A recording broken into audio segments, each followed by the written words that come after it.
Good evening, everyone. Good evening and welcome to GSVlabs. My name is Nikhil Sinha. I'm the CEO of GSVlabs. Welcome to the West Coast Finals of the Entrepreneurship World Cup being organized by the MISC Foundation, the Global Entrepreneurship Network, and GSVlabs. The MISC Global Forum, which is the prime organizer of the Entrepreneurship World Cup, is the flagship international platform of Saudi Arabia's MISC Foundation, a non-profit philanthropic foundation focused on discovering, developing, and empowering Saudi young people to become active participants in the global knowledge economy. Launched in 2016, the MISC Global Forum takes MISC's mission onto the world stage, helping young people to realize their potential in the economy of the future and to become active global citizens. Through international events, partnerships, and initiatives, the MISC Global Forum brings together emerging and established leaders, innovators, and creators to explore, experience, and experiment with ways to meet the challenge of change. One of the major initiatives of the forum is the Entrepreneurship World Cup. Organized in partnership with the Global Entrepreneurship Network and with GSVlabs here in the US and in Canada, the Entrepreneurship World Cup is more than just a pitch competition. It has over 100,000 entrants from all over the world competing in 100 countries for the opportunity to come and present their ideas at the Entrepreneurship World Cup finals in Riyadh in November. The Cup is designed not just to be a pitch competition, but to be a total experience, to be able to provide all of the participants the resources they require and need to establish successful companies, including mentorship, training, advice, and of course, over $5 million in prize money. This evening, we're here to the regional finals of the US, which is divided into two sections. First, the West Coast finals, which you have today, and then on Thursday, we'll have the East Coast finals and the Canadian finals in Boston. Over 126 companies applied for the West Coast competition across the region, and of which these 10 very, very successful companies are going to be presenting to you today. One of these lucky companies the winner of tonight's competition, will get the opportunity to go to Riyadh in November to compete for the $5 million in prize money and the opportunity to present at the global finals in Riyadh. And then one of the East Coast finals and then the winner of the Canadian finals will also get the opportunity to compete in Riyadh as well. Altogether, 263 entrants from the US, and we believe that the 10 that are represented here today are some of the top companies and most promising startups that you are going to encounter. So we're looking forward to a very exciting evening. Before we get going, I'd like to acknowledge the support of our partners who've made this event possible. SendGrid, which is a leader in trusted email delivery. Its cloud-based solution sends transactional and marketing materials and email for over 58,000 paying customers, allowing their customers to focus on their business instead of their email infrastructure. BREX is rebuilding the B2B financial products, starting with a corporate card for technology companies. BREX helps startups of all sizes to instantly get a card that has 20 times higher limits, completely automates expense management, kills receipt tracking, and magically integrates with their accounting systems. GSVlabs is a BREX card member. Leyton brings expertise in R&D tax to minimize the innovation potential to maximize the innovation potential of your business, focused on rewarding innovation through providing tailor-made saving solutions to help organizations optimize their annual budgets. And with SVAM, whose suite of services include custom application development and systems integration services, big data analytics, consulting and staff augmentation, and mobile application development. And finally, City National Bank, that offers a full complement of banking, trust, and investment services through 70 offices, including 19 full-service regional centers in Southern California, San Francisco and the Bay Area, Nevada, New York City, Nashville, Atlanta, Minneapolis, and Washington, D.C. Please join me in giving a round of applause to our sponsors and our partners, the MISC Foundation and the Global Entrepreneurship Network.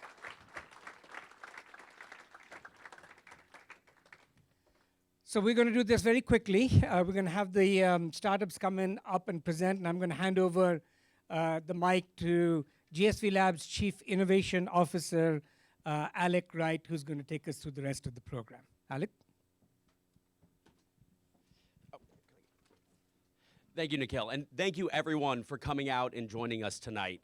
As Nikhil said, it's been a whirlwind of a couple months for us as the national organizer of the US and Canada, and it's been an incredible opportunity to go and engage, converse, build the networks that we love to build at GSVlabs with emerging technology companies across the US, across Canada, and it's been a really exciting kind of opportunity for us. The result of that is the 10 companies that you see up here today. And so each one of these companies is going to be getting the opportunity to pitch, share their vision of what they're building and how they're changing the world. We have an amazing group of judges here who are going to be evaluating them. I will save you running through their entire pedigree because we don't have enough time, but we've got Jim McLean, who's the managing director of Silicon Valley Data Capital, Sophie Liao with Oyster Ventures, Tom Willerer, a partner at Venrock, and then the person I have to impress every now and then, Nikhil Sinha, our CEO here at GSVlabs. And they will be listening to these companies and ultimately judging them using the same framework and evaluation criteria that thousands of companies across the globe are using. And so it's an incredible kind of apples to apples comparison of startups emerging all over the world. And fortunately, there's a lot on the line. As Nikhil mentioned, the winning company from both the West, the East, and Canada will get an all expenses paid trip to Riyadh to compete in the global finals for over $5 million. And the first place winner here will get a non-dilutive cash prize of $25,000 from GSVlabs. The second place, $10,000. And all of the companies that are participating tonight are getting year-long memberships on the GSV Passport platform, thanks to our partner at SVAM, as well as year-long memberships to the GSVlabs and GSVlabs Boston Innovation Center. So we're just really excited to bring this group together. Without further ado, it's my pleasure to introduce the first startup from the pitch competition, Edmund Zagorin, CEO of BitOps.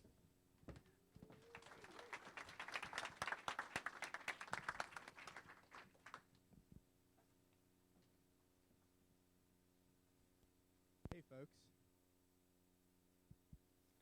Hey, can everyone hear me? Great. We're BitOps. We're vendor negotiation AI. Since 2017, we've optimized over 100 million in enterprise transactions, averaging over 16% in savings. Our founding team is award-winning domain experts in AI procurement, and we have enthusiastic Fortune 100 reference customers. Our customers include well-known global brands, as well as some of the largest manufacturing supply chains in human history. But let's take a step back. Raise your hand if you have ever participated in a procurement process. Okay, keep them up if you've ever enjoyed participating in a procurement process. It totally sucks. There's a ton of paperwork. There's a lot of meetings and time that you have to go through. And above all, uncertainty and lack of clarity that you have to price in to managing the relationship with your buyer. And that's just on the vendor side. Deloitte's CPO survey has shown that this leads to 22% in wasted spend for enterprise supply chain relationships, which is just a shocking quantity of money. Now, businesses are set to spend over $10.6 trillion by doing what exactly? Asking vendors to guess the most desirable price. This is how businesses buy things in 2019. Incredible. And the reason why this matters is something really deep in human perception, and it's about anchoring. So our human perception relies on contextual anchors to make judgments. Now, many of you have already probably figured out that these two lines are actually the same size, but the circles around them create context that causes us to perceive the lower line as longer. Now, this is actually the same way that business negotiations work. And 40 years of research into supply chain negotiations from the Harvard Negotiation Project has shown that anchoring is a proven lever for business deals. And that is exactly what BidOps does for the first time, is we allow buyers to name their price for every line item for every vendor in their supply chain. BidOps AI method is based on cutting-edge operational research, applying machine learning to historical pricing data. And when BASF first used this method, they were able to save $590,000 on a $6.3 million screws contract. And these are products and services that companies around the world are buying every day. We have the largest and fastest growing data set of these intelligent anchor prices. And just like Google and Facebook and Amazon have shown, reinforcement learning is the strategy that wins markets. And this, we believe, is a winner-take-all market. When BidOps AI puts anchor data to work, we've seen that customers save. Across hundreds of transactions, we see the savings rate go way, way up as the AI stress tests vendors' price sensitivity and tolerance for discounts. Only BidOps automates this intelligent anchor pricing, the methodology by which a buyer can begin a negotiation by setting the context and price. And this is important because today, what every company in the world is trying to do is how to make better decisions in acquiring assets. Company management teams are beginning to behave more like private equity teams, where they set expectations, metrics, and govern by objectives and key results. The only way to do that is to understand the value creation opportunity. And today, BidOps is a leader in building the data around how companies spend their money and make business buying decisions.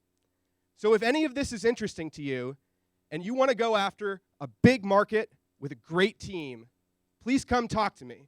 And I think that we can change the way that businesses buy together. Thank you.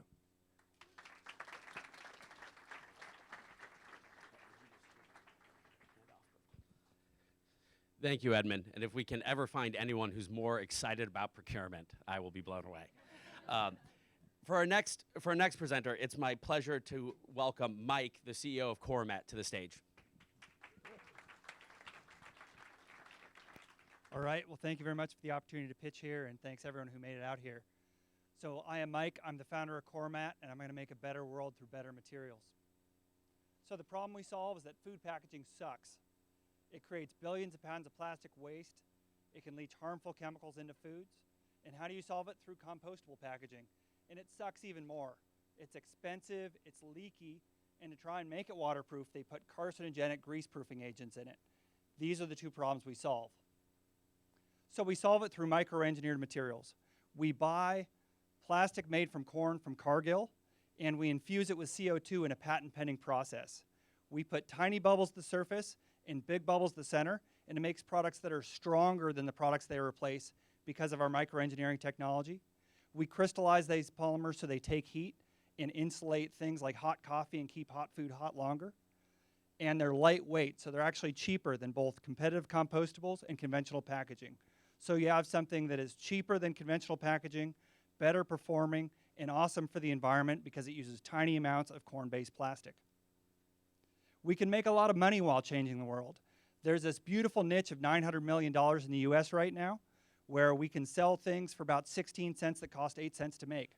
We are compostable, we are grease-proof, we are cheap, we make food look better. It's this awesome niche. Because we're so cheap, eventually we can play in the huge $278 billion world packaging market and really make a huge impact. We have customers who have given us money. A top 10 fast food chain has given me 240 grand because they want 1 billion cups in the long term. We've tested our packaging in industrial meat packaging machines, and it does great. We found that it turns into dirt in as little as 20 days in compost testing. And we have target pricing from huge distributors that give us 40 to 60% margins. We also have patents to protect this technology. We use unique machines, unique processes, you end up with unique products, and then because it floats, it doesn't contaminate recycle streams, and it can be recovered in a patent-pending fashion. Now, we're going to change the world, unlike other material science companies, because it's fairly cost-effective to implement. We go into existing factories. We spend about $6 million and bring our technology, and that enables about $60 million in high-margin sales. So you had a factory that's worth 1x sales, and all of a sudden it's worth about 17x earnings. You can make a huge return fast by repurposing facilities. We proved this in partnership with the USDA at the pilot scale, and we're currently proving it down outside of LA at the full scale. I have a great team of folks that I've put together. I've got a master's in the technology, a PhD in material science helping me out who has raised $20 million in grants, a technician that was trained by the USDA who's been making similar products for 10 years, and the former director of technology for Qualcomm and Praxair helping me develop a world-changing IP portfolio. But 5 guys are not going to change the world. So that's why we found some awesome partners. The USDA gave me a pilot facility just outside of Berkeley for 2.5 years. I found a great partner manufacturer just outside of LA who's helping me scale up. And a machine maker is paying for half of my first full-size line so they can help me build more in the future.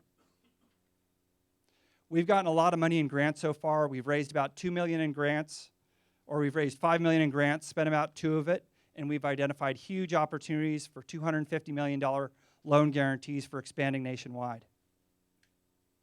So if we win, we will hit $1 million a month in sales next year.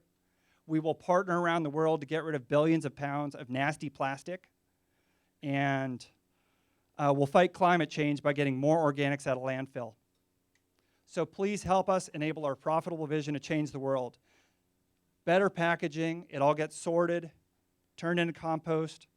We make our materials from waste, and it gets converted back into our materials in local factories. Thank you very much.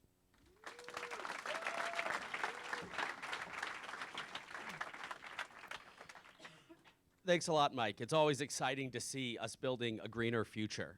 For our next presentation, it's my pleasure to welcome the founder of Falconry, Sankit.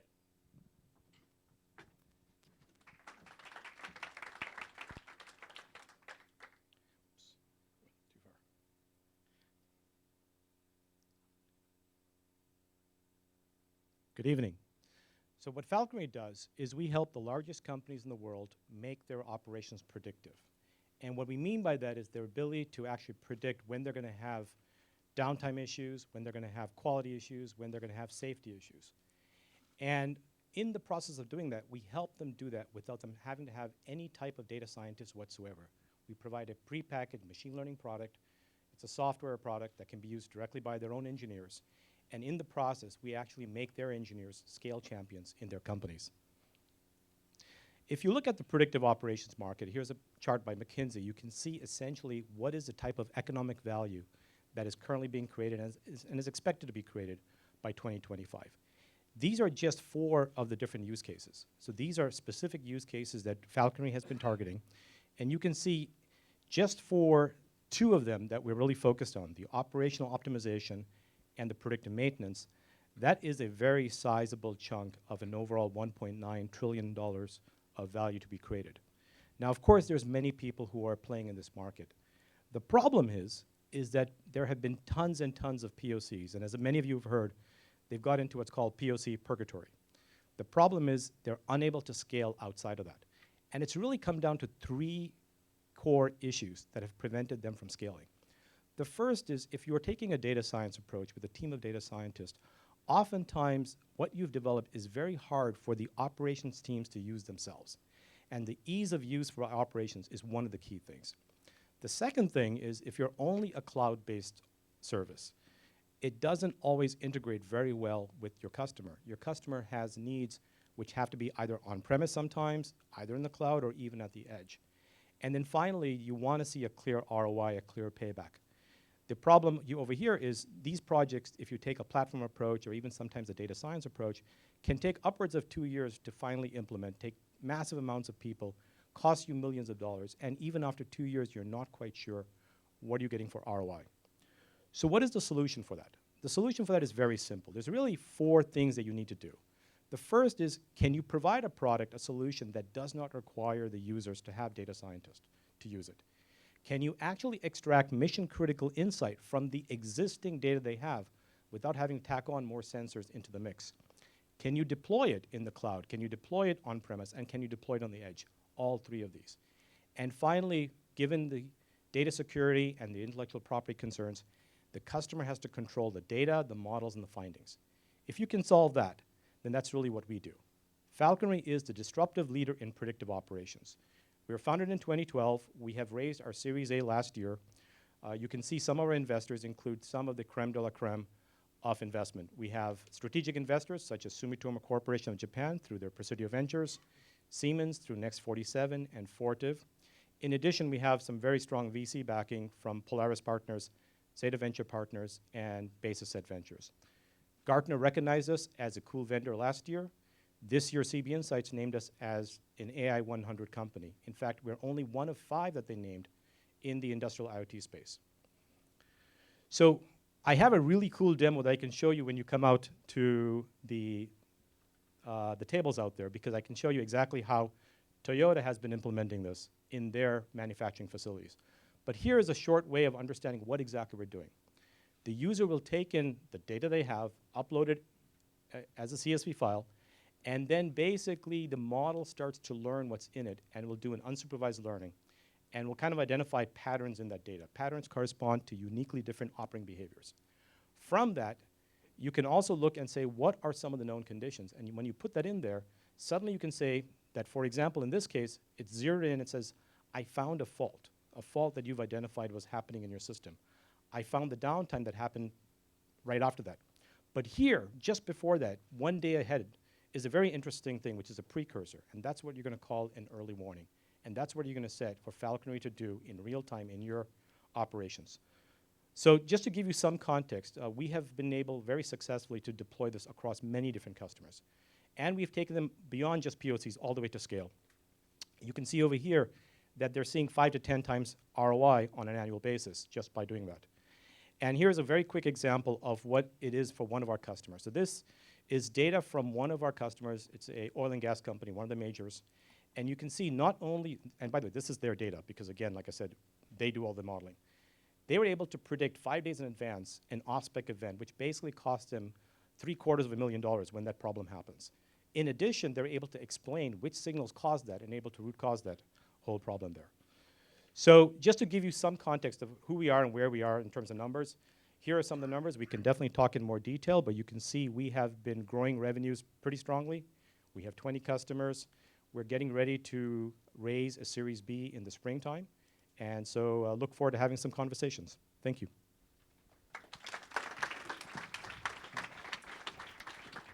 Thank you very much. Next, it's my pleasure to welcome Ajay from the i2Chain team.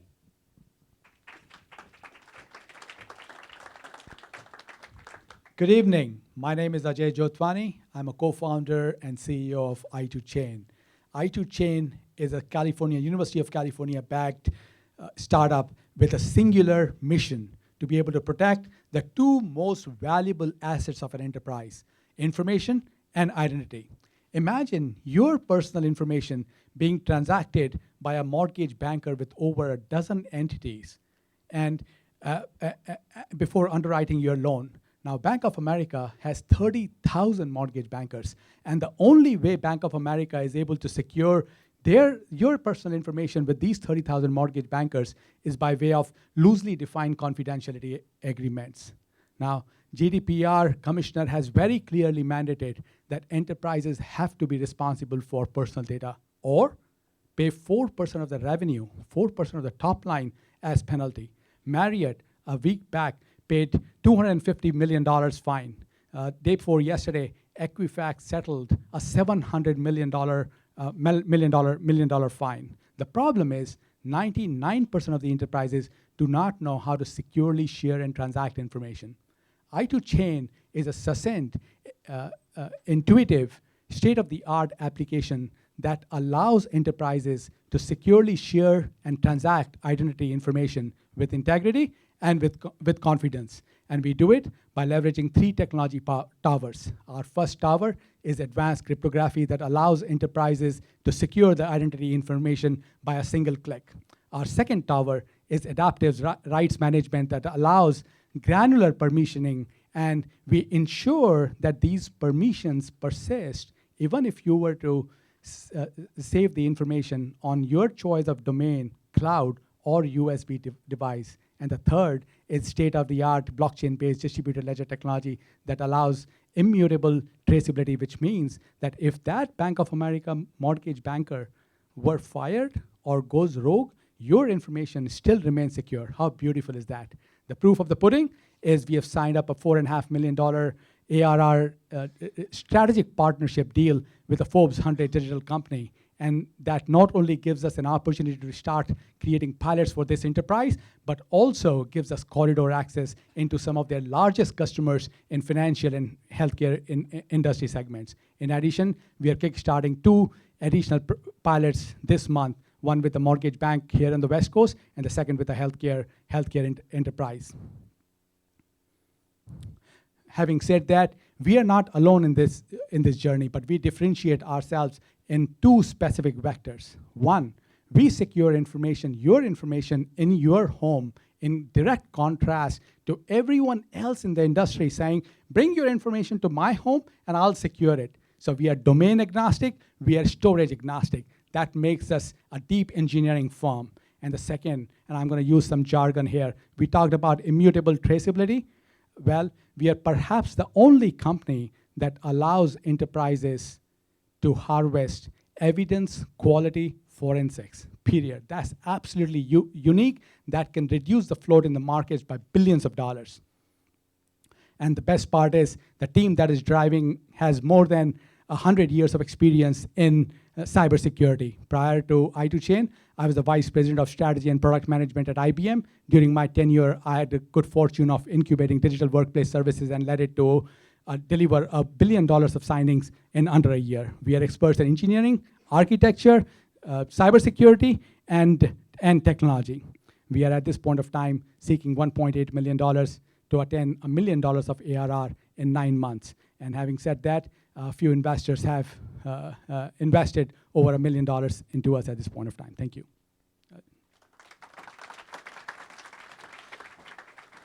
Thank you very much.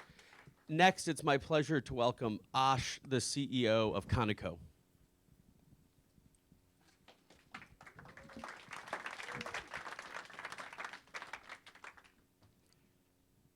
Every day, you generate huge amounts of data. You generate data that tells us a lot of information about your state of health. How happy you are. If you have lung cancer, for instance. Also, you interact with a massive amount of data every day. In the food that you eat, and also in the air that you breathe. This data you interact with, it's everywhere. Right now, you are ingesting large amounts of data. The reason why I'm belaboring this point is because you're wondering, you're talking about my mobile phone, right? I am not. I am talking about volatile organic compounds. In this room right now, from your nose, you're ejecting more than 3,000 different compounds that are telling us how you feel. The most advanced tool on this planet to do that is the dog. One of the most advanced.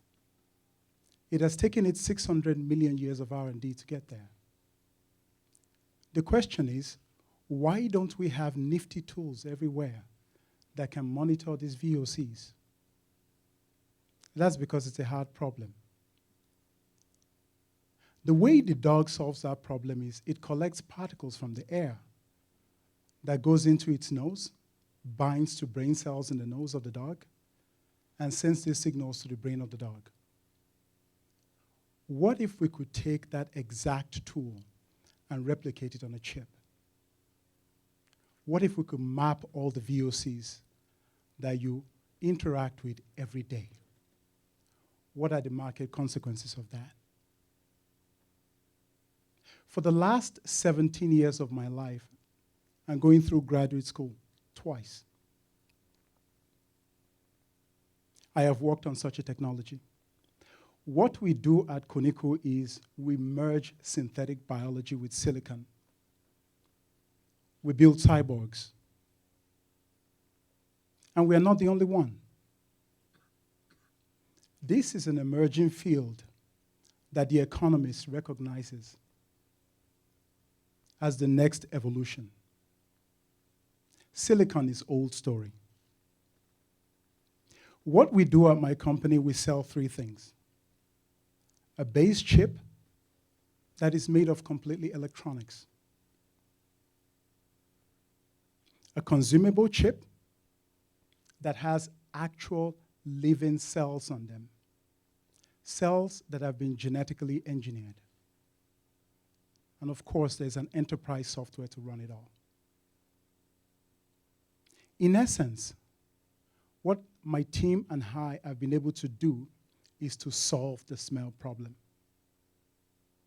We have a chip that breathes and functions exactly like a dog. Imagine the power of that. It sounds like science fiction, right? We have several customers. Imagine walking from the curbside to the aircraft in a major airport without any security. Imagine if you could smell in an oil rig all the carcinogens and prevent them. Right now with BASF, we are developing technologies that allows you to detect before a plant or a farm gets massively infected.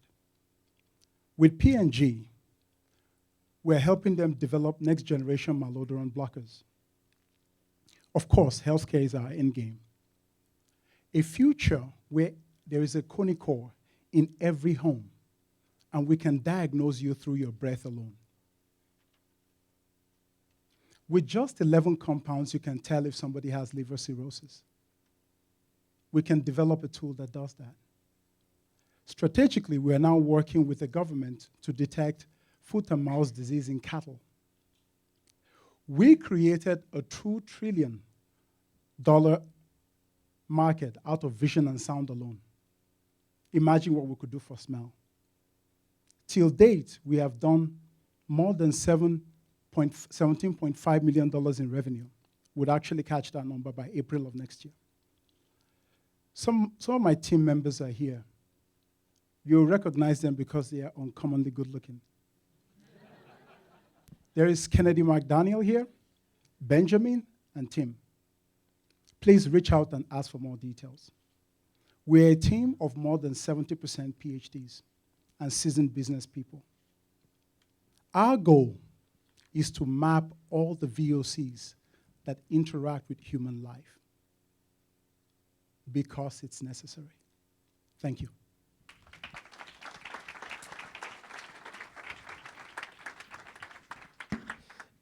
Thank you very much. Next, it's my pleasure to welcome Siva from SecureStream to the stage. Good afternoon, everybody. How do I compete with cyborgs? I'm Siva Anandmalan. I'm the CEO and co-founder of SecureStream Technologies. Everybody knows about IoT, the Internet of Things, and over 20 billion devices are going to be deployed over the coming years with $3 trillion of transactions going through. But security and the risk is real. Over 70% of these devices are going to cause greater vulnerabilities to business and people. And remediation of these devices costs a company between $250,000 and $4 million per incident. Well, what about my security system, you ask? Well, guess what? It doesn't work. It can't tell the difference whether you send a tweet out on your phone or that camera over there is sending a tweet out. It's simply broken. That's not the end of it. Security is just the first part of the challenge. In fact, now we really have to look for IoT devices for privacy and compliance. These monitors all have Ethernet connections, which means they can connect to the network. Do you know if they're capturing your voice and sending it back somewhere? Hard to tell, unless you have a device and a system that can tell you that. And with the coming privacy regulations, starting with GDPR in the EU, California will have theirs in 2020, now it's going to be even more challenging for industrial and medical and other areas to ensure that not only do their computers, but their IoT devices comply. We've developed what we call the IoT safety net. The IoT safety net leverages machine learning and AI to understand how these devices behave and ensure that they behave properly, much like you do with your kids or your family. We crowdsource the information so we don't have to learn it every time. And we've developed a three-pronged model that allows us to do this successfully.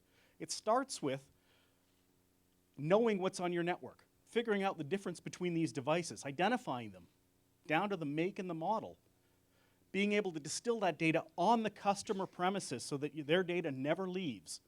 It's theirs. We process that centrally through our cloud-based services so that we can share information so we know when a certain medical device is being used and it's the same kind of device. We don't have to learn it again. We can crowdsource that. And then we provide a rich set of actions, not just telling you, hey, something's wrong, but also allowing that to tie into your existing security systems for enforcement. So a very powerful triumvirate of capabilities lets us leverage the power of technology to actually simply and easily detect these problems. The security market is large and growing. And the thing to notice about the market here is that of that $114 billion in the security market, over 50% of it is actually professional services. People required to actually operate this equipment. And it's worse when you look at the IoT side of it. It's about 63%, which means that security is not getting easier. It's requiring more people, more expertise. And the challenge here is to make that easier. And that's our goal with SecureStream's IoT safety net. We believe that by simplifying this problem, we can actually make this a powerful solution, targeting about $380 million, moving to $1.5 billion of revenue. Competitively, we distance ourselves from the legacy providers and also some of the new folks in the area by starting out with the mid-market. We expand geographically from there, going to other geographies, and then by integrating with security solutions overall, we can move to larger enterprises. But the real end goal is to be able to move both to smaller as well as to larger types of enterprises as IoT moves outside of the enterprise boundaries through mobile and 5G. We've got a powerful financial model where we can generate profit within 2 years with a great LTV to CAC ratio. With over 75 years of experience in the founding team in mobile, enterprise, and security, we believe we've got a great team to address this pressing challenge here today. We've got great feedback from our customers, and we're hoping that with winnings today, we can start to commercialize our technology. Thank you very much.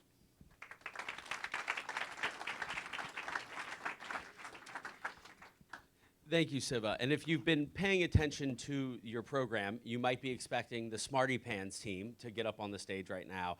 I'm very sad to share that the CEO of Smarty Pants had a medical emergency today and is not able to join. He is absolutely fine, which is wonderful, but is not able to be on stage today. And so for now, it's my pleasure to welcome the next presenter to the stage, Sherry, the CEO of SupportPay. I think Smarty Pants would have been more interesting. So there's one thing that relationship experts agree on. The top 2 reasons for divorce are money and communication. But when you divorce or separate with kids, you have to communicate about money. And it doesn't get better, it gets worse, way worse. As a child of a divorce, my parents had a horrific divorce. And so several years ago, when I faced my own divorce, I swore our divorce would be amicable. It was. In fact, I did the divorce myself. It cost us $350, and I thought everything was going to be great and wonderful. But what I quickly realized was child support is incredibly complex. Raising kids is hard enough. Raising kids and trying to get the financial support they deserve is incredibly difficult. And then I thought, well, maybe I'm the only one with this problem. And what I found was in the US alone, there's 55 million parents that exchange over $200 billion every year in child support and expenses. Globally, that's over 298 million parents that exchange over $900 billion. In fact, there's 67 countries in the world that have very similar child support laws as the United States. But I had no idea how complex the problem was until I got into it. Most people, when they think about child support, think it's this once-a-month payment. That's what you see over here on the left. But what's more important than that is that you have a base payment, the once-a-month payment, but you also have to share all these additional expenses, medical, childcare, education, or anything deemed special needs for the kids. So what typically happens is you get a child support order and all of the legal professionals leave, and then it's left up to the parents to try to figure out how to manage it. For that base support, they would schedule or make a payment. They're expected to remember to pay, because there's one thing in life you don't get a bill for, that's child support. And then that is either processed through the state, about a third of the cases are processed through the state, or it goes directly to the parent. But nobody offers a solution to help with all the additional expenses. So typically what happens is a parent incurs an expense. They then go to the other parent, whether it's an argument, a text message, a phone call, maybe a few emails, and say, hey, you owe me X or Y for this, or you need, well, there's no way that it costs that much. Yes, there is. I swear to God. No, I don't want to support your lifestyle. I don't believe you. So it's a bunch of back and forth arguing and a lot of financial tensions between the two parents. And that's where support pay comes in. Support Pay is a single platform that gives parents a way to manage their child support and share expenses. With Support Pay, they can make or schedule that monthly payment, but more importantly, when they enter an expense, they attach a receipt. The parent now sees that the money is going directly for the child. Support Pay stores all that information in a certified record that can be used for court, tax, or compliance purposes. It then goes over to the other parent. We manage all the communication, and then that parent logs in from a web device or their mobile device, and they can see that the expense is for their kid, and they can make or schedule a payment. If they disagree, they can dispute that item, but all the other money continues to flow between the parents. So it truly is a parent-focused solution. We're revolutionizing P2P payments, parent-to-parent payments, by providing a single solution that gives them the certified records and the communication and enabling it so parents never have to talk to their ex about money again. Currently, we make money direct through parents. It's a monthly annual subscription as well as transaction fees. We also make money by partnering with family law professionals as well as partnering with counties and states to offer support pay to all of their citizens who don't have a solution for their child support. We have managed over $55 million in child support and expenses. We have over 23,000 parents on our platform, and over 1,200 of them are paid users. But more importantly, our average transaction size is about $842 a month. So I would ask you to help me and join in helping children get the financial support they deserve so that parents can focus on what matters most, raising happy, healthy children. Thank you.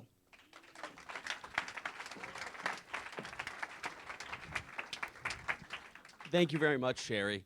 Next, it's my pleasure to welcome Jonathan, the CEO of Uprise Energy, to the stage.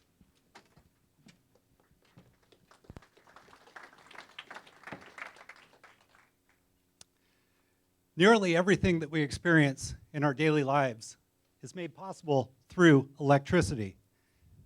But the reality is that there are billions of people around the world that suffer without access to this fundamental resource. The problem is the power grid. It doesn't extend to all parts of the globe. And it never will because it's so expensive to install. And for those that live and work at the grid's edge and beyond, well, the vast majority rely on diesel generators, which, beyond their environmental consequence, they're quite expensive to run, meaning this massive market is desperate for a low-cost, clean energy solution that's not tethered by the power grid or reliant on a fossil fuel. And that's exactly what the Uprise mobile power station is. The entire unit fits in a standard 20-foot container, and when it arrives on site, the full wind turbine can be set up in just 1 hour's time by one person without any site improvements. But arguably more important than the machine's portability is its performance, and especially in the lower wind speed conditions that are commonly found where people live and work. And this is the real heart of our technology, where we have a handful of proprietary features, like the one that I'm the most proud of. We call it Dancing with the Wind. And what that does is it effectively captures the exponential power that is available in wind gusts. And so what this results in is a machine that can power up to 20 US homes, a village of 150 or so people, or a good-sized job site. In addition, the machine is fully connected, providing communications both to and from the machine, real-time data analytics, and a suite of IoT features that not only dramatically improve and increase the capabilities of the machine, but also generate recurring revenue. Now, when you look at our machine against the other small wind turbines in the market, well, our CapEx is on par with theirs, but our OpEx is a fraction of theirs because of our superior performance. And it takes over 2 years to set up their machine, where we set up in just 1 hour's time. With this attractive cost per kilowatt hour, we're going to be the preferred generator in both hybrid and standalone configurations. But this might be the most important slide of them all. When you use an Uprise mobile power station instead of a diesel generator, you're going to save roughly 1 million pounds of CO2 emissions and $1 million in fuel costs over a 20-year period. Now, these are just a few of the markets that our machine is uniquely targeted for. We've built a prototype. That design evolved into our MVP, and this is the model that we are actively commercializing at our factory in San Diego as we speak. This level of development has allowed us to gain significant traction all around the world, taking us to a full production backlog. And the technology is scalable, so we are going to have additional market models coming to market in due time.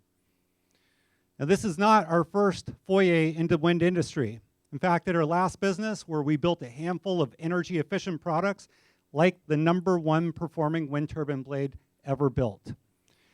And from our history, we've assembled an all-star cast of employees that are going to build this game-changing product.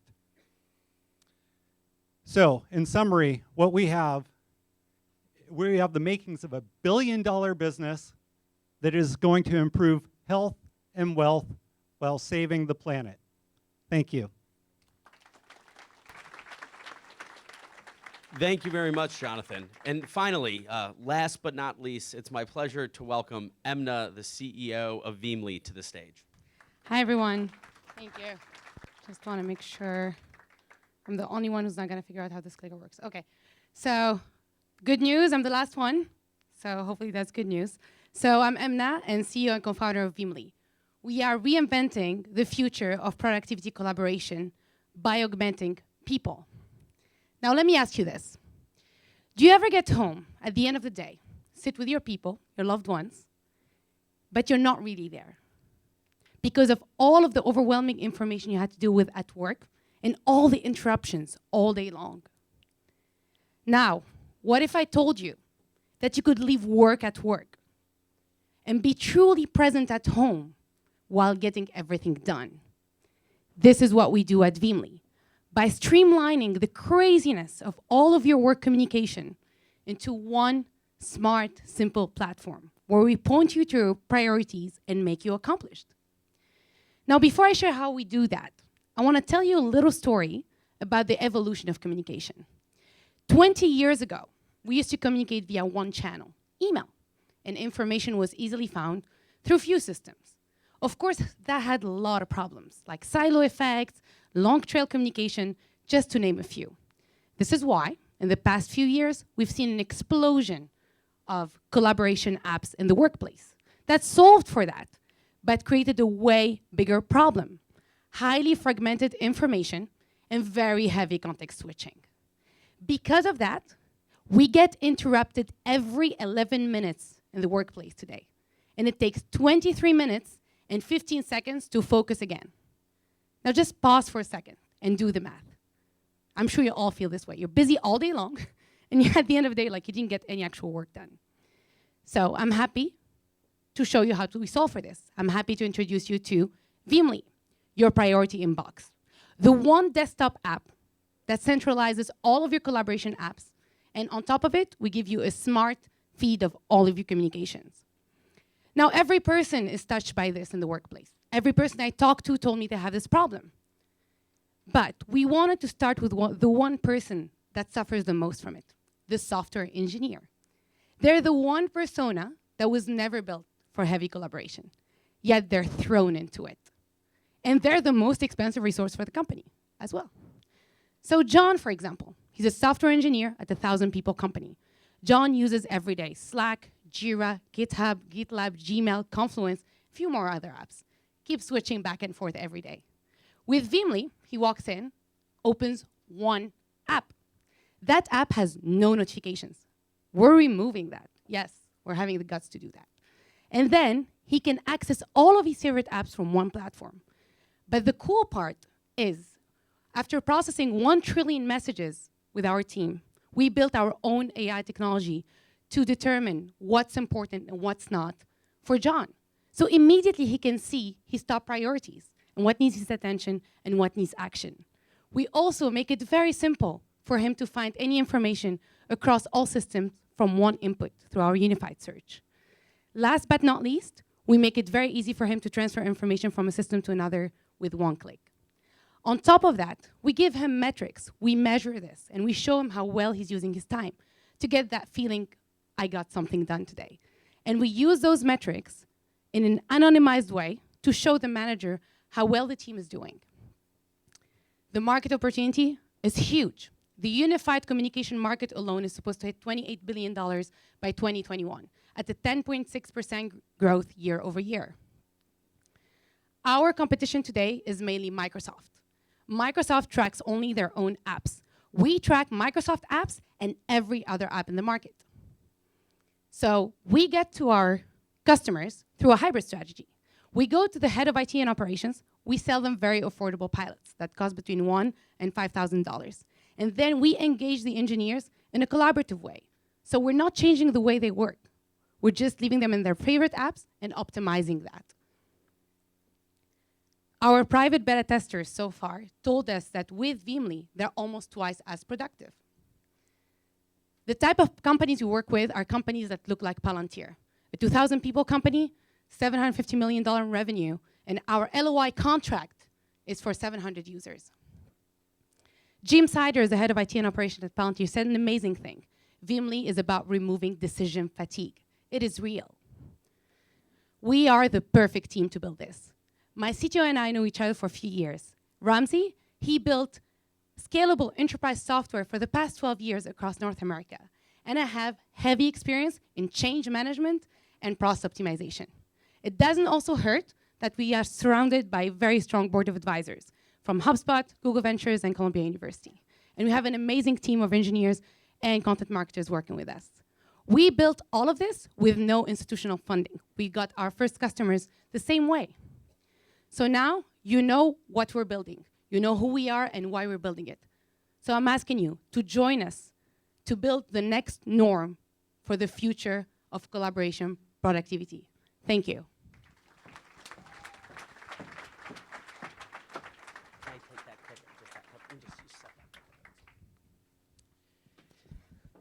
Thank you again to all of our presenters. Our judges are now actually going to be run off into a room here on the side to have a 5 to 10 minute conversation and add up all the scores that they put together at this point. But let's just take one moment and get another round of applause for all of our presenting companies today.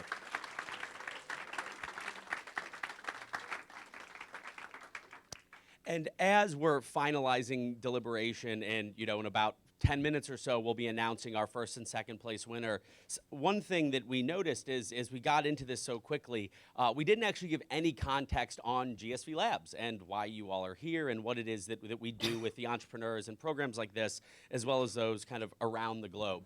I'll give a little bit of context and try and keep it, relatively quick for you. So first and foremost, GSVlabs is a global innovation platform. We are focused on supporting and connecting entrepreneurs and innovators around the world and making it easy for them to access the resources, know-how, and learning that they need to make amazing things happen.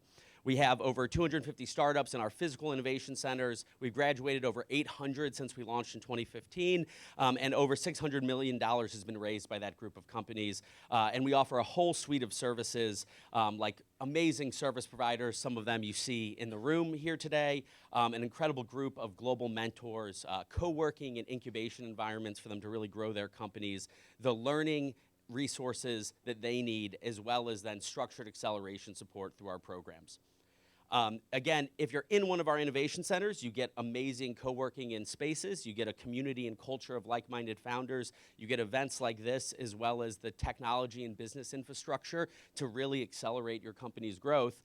And, as we looked at this growing entrepreneurship phenomena, we said most startups are not going to get to be in one of our innovation centers. And what we really see is a global trend around innovation that historically was housed between San Francisco and San Jose, now going global. And we're seeing emerging innovation hotspots pick up all over the world, and we think the real value is no longer being the biggest player in Silicon Valley, but it's more about connecting and driving innovation and collaboration amongst the individuals across the global Silicon Valley. The second trend that we're seeing is the impact and power of digital communities. Places like Coursera for communities of learners, LinkedIn for communities of professionals, Nextdoor for your neighbors. But the power of convening and bringing like-minded people together has been proven time and time again over the decade.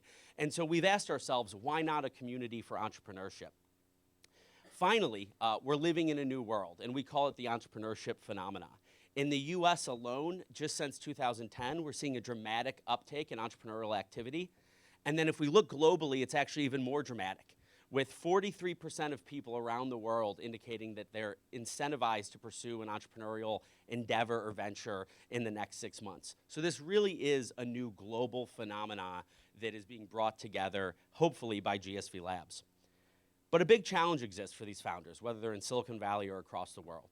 There's a lack of startup-focused resources. It's fragmented. It's everywhere.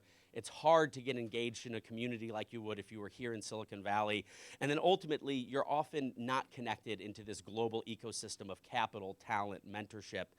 And our goal with the GSV Passport platform is to change that. So in January, we launched GSV Passport. It's a platform that connects any entrepreneur anywhere in the world to the on-demand learning resources, mentorship, investors, technology, tools, and infrastructure that they need to grow their business. And since we've launched this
We're going to try and pull people together because really excited to say we're about to announce the winners of the pitch competition.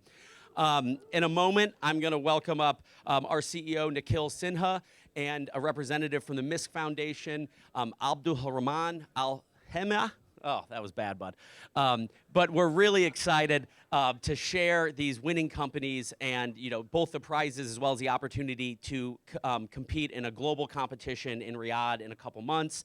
We're going to ask the winning teams if you get called as a first or second place team, please come up onto the stage. We're going to take a quick photo, you know, go through that process, and then we'll sync up with everyone afterwards. But again, thank you to everyone for coming out tonight. Thank you for supporting these teams, and we're all really excited to see where they go. But with that, it's my pleasure to welcome Nikhil and Abdul Rahman.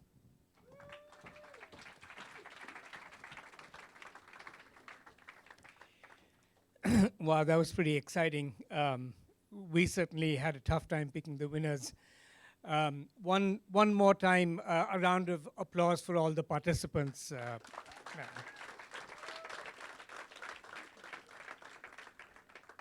So I'm very pleased to announce the runner-up in today's pitch competition is Kurmat Better Materials.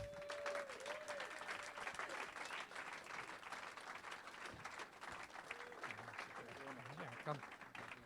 Mike, come.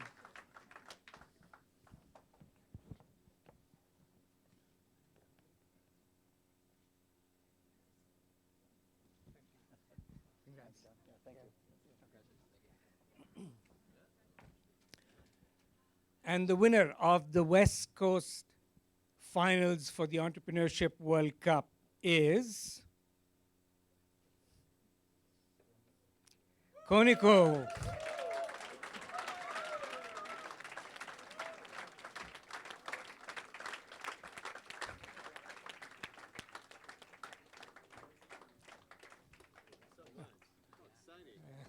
Congratulations. Congratulations. Yeah. Come on over here, guys. Congratulations.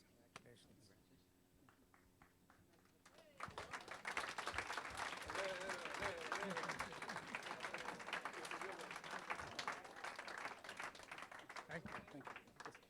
May I say a few words? Sure. Thank you very much to the judges. We really appreciate it. Halfway through my talk, I had a card flash 30 seconds. None of this work is